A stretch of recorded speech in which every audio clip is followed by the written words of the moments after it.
Hi, everyone. It's great to be here today. Absolute pleasure. A very special thank you to Mark and Carrie, who is an absolute magician, and the rest of the Upfront team for putting on yet another spectacular Upfront Summit.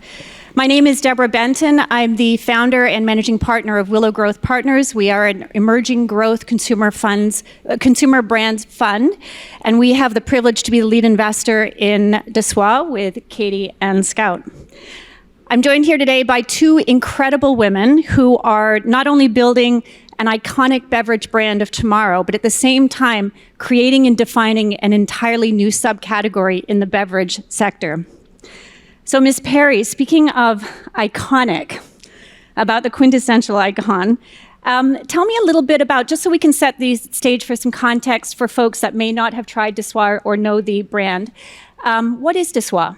Well, first of all, I was promised if I came here today, I didn't have to use words like cogs. Is it cocks or cogs? Which one is it? I'll let you decide. Okay. Hi, everyone. It's so wonderful to be here with so many wonderful people that are interested in growing incredible businesses. Dessoir, which is French for pleasure with restraint, which is what this is called. It's a line of non-alcoholic aperitifs. It's elegant. It's an experience. It has adaptogens in it. It's ready to drink. We also have it in bottles.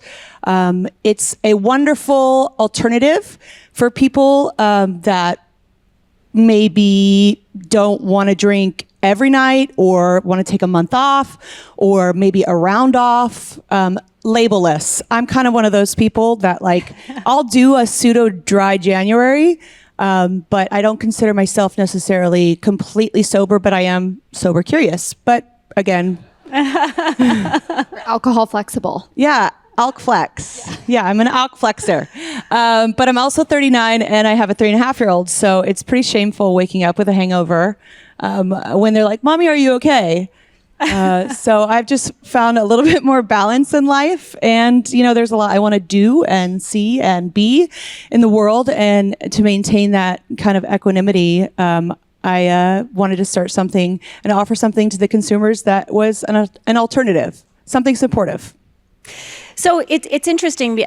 You've had this extraordinary career, many, many years. Somebody of your stature, I'm sure, is approached with a million ideas to do a whole bunch of different brands, different categories. Why did you want to tackle something like the non-alcoholic category, which, is in its infancy, certainly in the United States?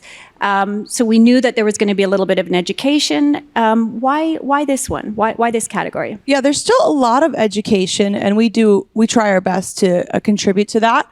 I think that we're all seeing that the effects of alcohol and, in moderation, everything is fine, but what it can do for us long term and, generations below us are not as interested in drinking as much. I mean, they'd rather take a little chocolate and go out than, don't laugh, you do it. Then get drunk and have a hangover.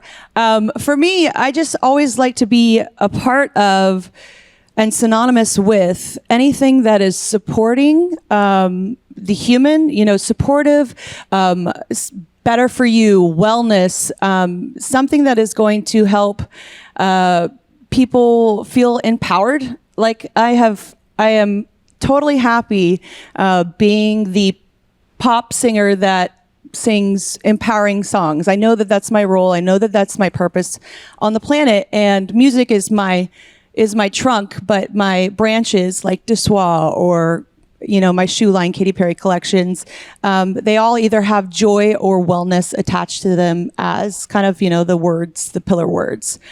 So I just like to bring my creative expertise and boldness and, to the marketplace. And how did you, I know Morgan is in the audience. Morgan is the co-founder as well. Morgan's a master distiller. There she is. Tell me how... Head witch. Head witch.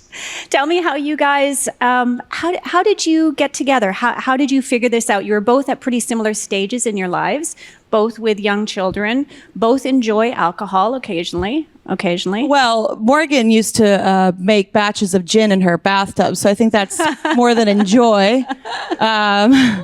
She bathed. We both, are of the same age and have young children. And right before the pandemic, we were talking about doing this, and I was newly pregnant and was on a really long flight. And when I get on these really long flights, they like champagne, you're like, yes. But this time it was only like I was very newly pregnant. I was like, no. But the lady was like, oh, there's this line, that is non-alc champagne. And that was in 2019. And I was like, wow, I've heard of seed lip and I understand that. And that's really amazing. But this category is growing. I want to be a part of this movement because she poured it in a flute. It had the bubbles. It had the crispness. It had the whole experience. And I was relaxed. And it was really about having that relaxed experience. And so we got together and we started just making our concoctions. Morgan has worked for an alcohol company, been the head distiller of Amass, which does do gin, which is an incredible gin. And Scout runs the operation. And we have a great team that knows way more about, the science and the data and the business than I do, and I'm just the cogs, whatever that is, the cogs that I do, and I'm learning all the way. Amazing. Scout, let me turn to you. So you're an entrepreneur as well, interestingly enough, and were part of the founding team. What drew you to the opportunity? Yeah, so I met Katy and Morgan in 2021. So at that point in time, there was a brand, there was a liquid, there was a website, there was so many things to love. I think for me personally, I had co-founded a better for you functional snack company before Dessoir. So I've really loved certainly the adaptogen space, the functional ingredient space, wellness focused. I think on a personal note, like a lot of people during COVID, I had started drinking more, and that I think we all did, to be honest. I'm not alone. Thank you. I had tried some non-alc products, but when I tried Dessoir for the first time, it's a no for me. It was really this light bulb moment, and started to dig in more and more into the category and trying to understand, some of these tailwinds that Katy's describing. I think the first thing that I saw, which continues to blow my mind, and you alluded to, Katy, is just that younger generations, Gen Z particularly, they're just drinking less. Everybody's drinking less. It's those chocolate squares. Yeah, those chocolate squares. And I'm always like, it's not. And the semi-glutide. It's not the generation of red wine is good for your heart health anymore, right? So that was the first thing that I saw. I hated that being debunked. I really hated that. That was my one thing I could hold on to. Sorry. And then I think more and more as I've seen, this year, I think it was almost 30% of US adults participated in dry or damp January. And I think this absolute movement of health and wellness, changing ways thinking about alcohol is something that I latched onto. And really it was, everything again, Katy, Morgan, the team, the product, it was the opportunity of a lifetime to build a new category. Yeah, it's interesting because we had been looking at this category for about 2 or 3 years, a long time. Seedlip, Lyres. Internationally, the non-alcoholic category was far more advanced than the United States. Yeah, which is really kind of interesting. So there was some precedent. We believed that it was coming, and we tried almost everything on the market when we were we really wanted to invest behind this. And the brand, the taste profile's really difficult. And if there's one thing with food and beverage, you don't want to be swimming upstream with something that does not taste good. And so when we met you guys and the product, the brand was unbelievable. The liquids were absolutely excellent. I think you were just years ahead, even from the ones on the market in the United States of everything that we had looked at. Hence the partnership. I take no credit. Katy Morgan. No, it's a combination. We're only as good as of all of us together. So, I agree. I'm really proud of what we've done from the brand, from the marketing, from the font, from the colors, from all the perception. And for me, I like shining my light and using my spotlight and taking my socials and pumping it up. But eventually, I just hope that people love Dessoir for Dessoir and they don't know anything that it's related to. Absolutely, yeah. And that means it stands on its own. I'm just here to kind of give it some wings. Yeah, no, it's actually a great segue because when we first met you, when we were thinking about a partnership, we met you for lunch and had skinny margaritas because they didn't serve Dessoir.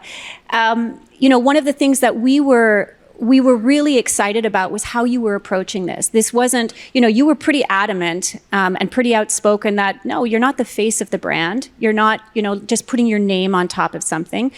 This is something that was actually really important to you. You were involved right from the very beginning, creatively, formulations. That was very meaningful for us.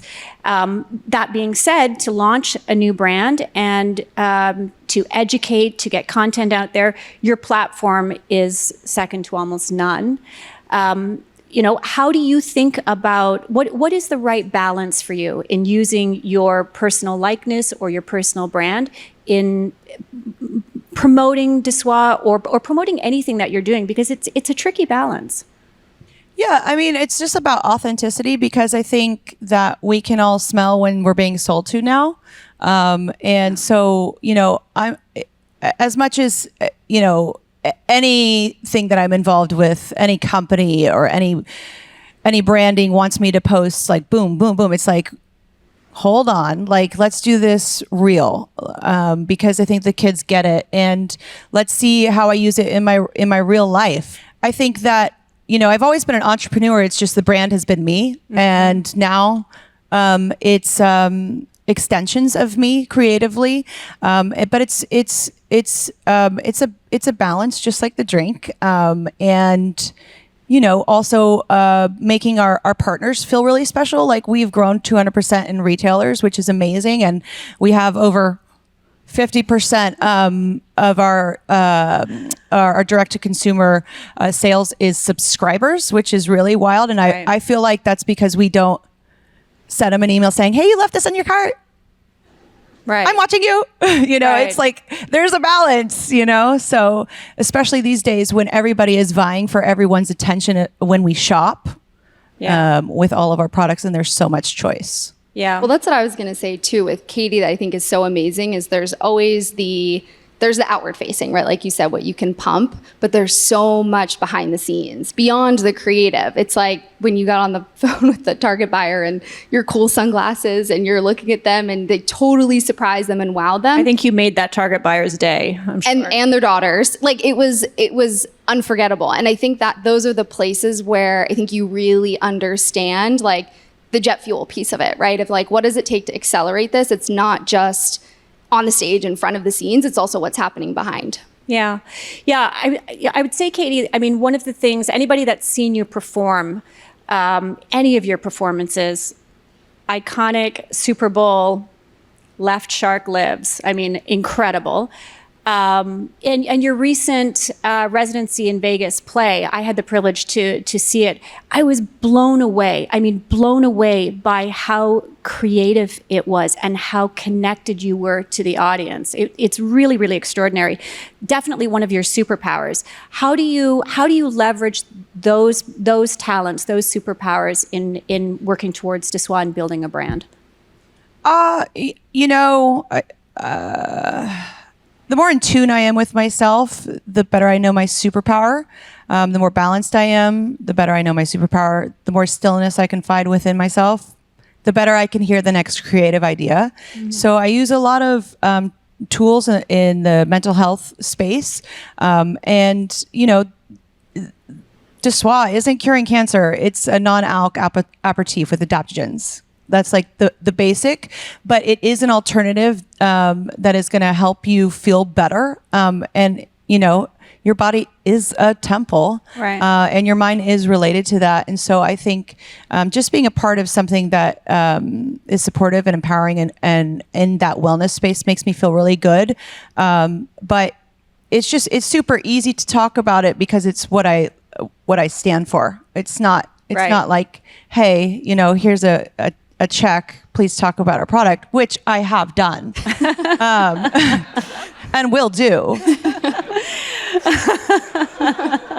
But This is something that we started from the ground up. That is really and I think authentic. that comes across. I think that authenticity really comes across. I mean, even before I met you, I associated you with health.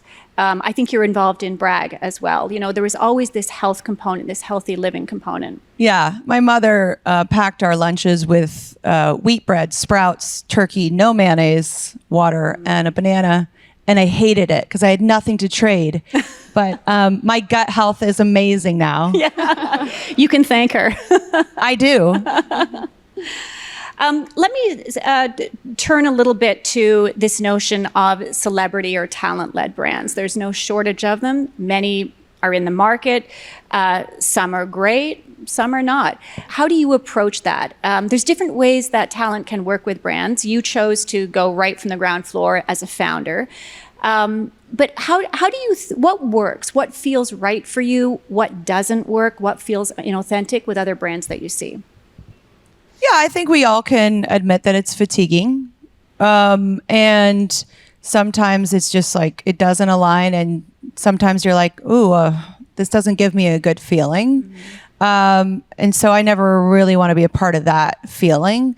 But I do think we have to state the obvious is that influencers are here. They're staying. They're a part of us. And, they are moving product. They are speaking well about the product. They are reviewing it in a very conversational manner. And it's just a new way to sell things. And, there are artists out there. Artists are archetypes, and we all need our heroes. We all have our characters in life, and young people look up to them as models. I mean, that's what young people look up to. So they look up to these artists that have different characteristics, and you can pair certain things with those characteristics that feel authentic. And I think that's what we're doing. Right. I think you have an uncanny ability to connect with people. Even watching your show in Vegas, I know, so much of that was not scripted. Like you feel the audience, and I think the audience gets that. I think they really do, and I think that's a very special quality. I love people, and I hope that we can find more connection. I think that's our purpose here, is that oneness. Yeah. And we've lived in a real state of kind of individualism, which maybe was necessary for a while, but I feel like we got to get back. It didn't really work. No, I think we got to get back to that wholeness and oneness. Right. Yeah. Right. What you were alluding to earlier, it's interesting because I was thinking about this last night. One of the questions I was going to ask you is, was it a natural path to move from, one of the biggest creative recording artists to an entrepreneur? But you were always an entrepreneur. What you were building when you launched your career as a recording artist, that was the beginning of building the Katy Perry brand, the Katy Perry business, which is now a huge business. You have a huge team. You're the CEO of your own business. No, I'm the COO. You're the Chief Opinion Officer. Oh, yeah. Scout, would you agree with that? I love you for it. Okay. Yeah, but I'm also like, healthy discourse is so necessary. And, right. I'm not just like my way or the highway. It's about research. It's about data. It's about testing. I mean, like, I have folded on flavor stuff that I didn't necessarily want, but the research was there. And I was like, okay, let's meet in the middle. Right. But yeah, that's what a team is, though. That's the team that you've put around you. I mean, that's what I was going to say. Is I think it's been so intentional between you and Morgan and the diversity and complementary backgrounds. We have John, our COO, who's like the beverage guy, and I just think that we end up getting to the best answer at the end of the day. And I always say it's like healthy tension is really, really important. Yeah, I mean, in my world, the music world, you're only as good as your last song. And you're only as good as your glam team. And in this world, you're only as good as your infrastructure, your team, your supply chain.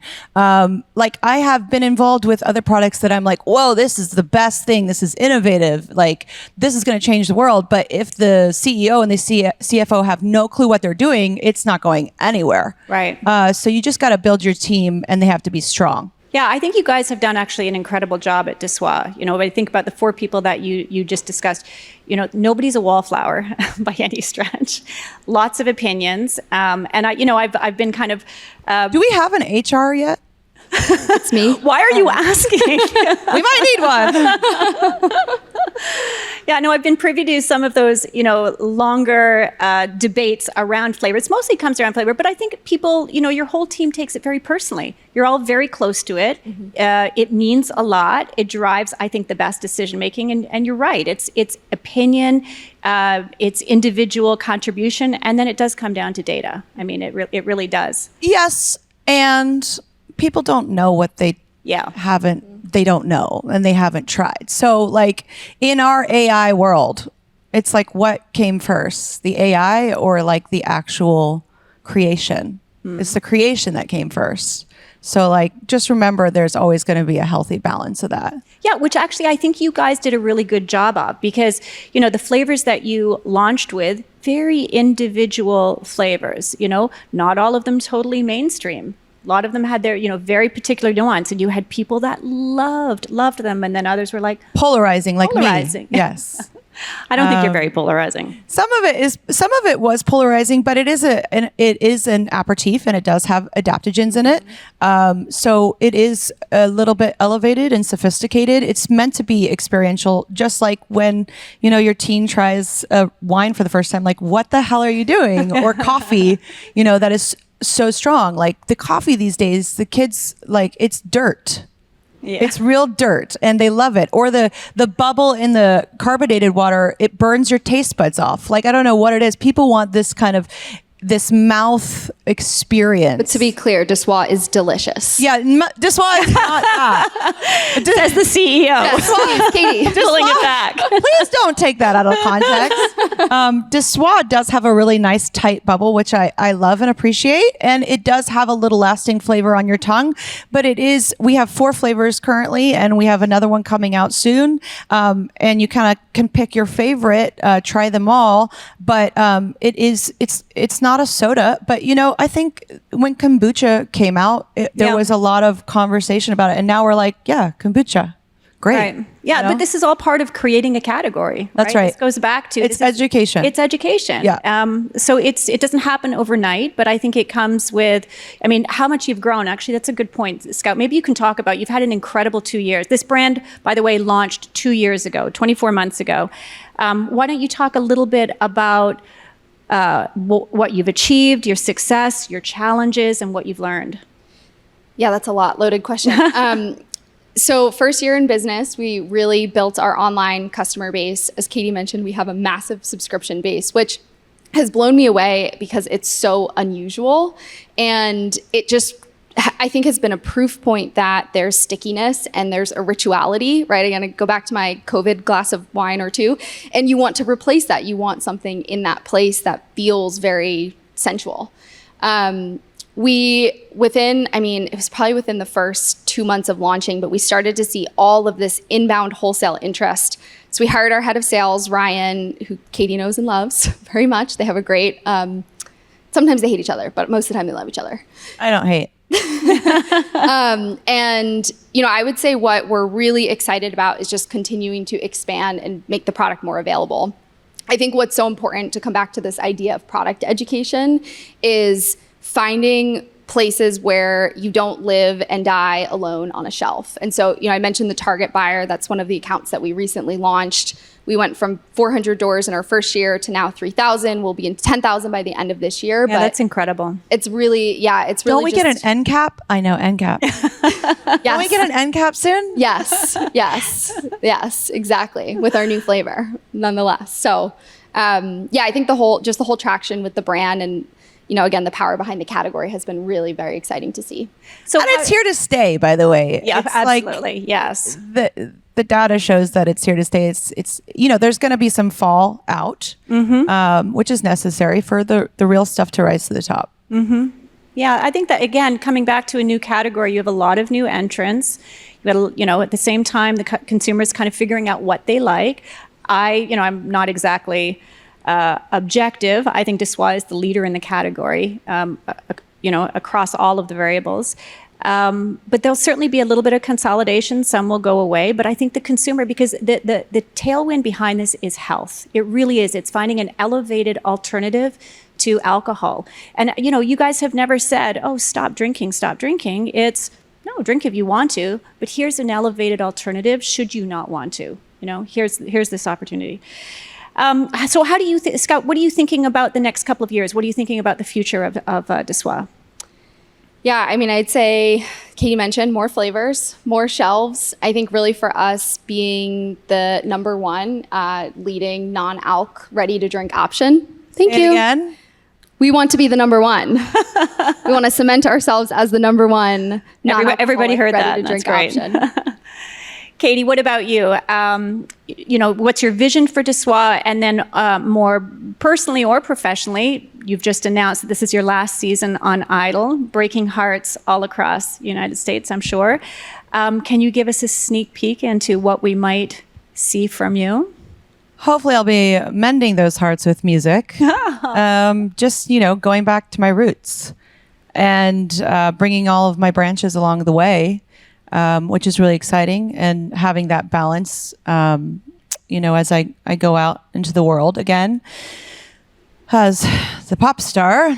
But, there's a season for everything. And I feel like, spring is coming. Winter has finished, spring is coming, and with Dessoir, I just want to give it... I just know that there's Easter eggs in that comment, all over the place. Easter is in spring, so yes.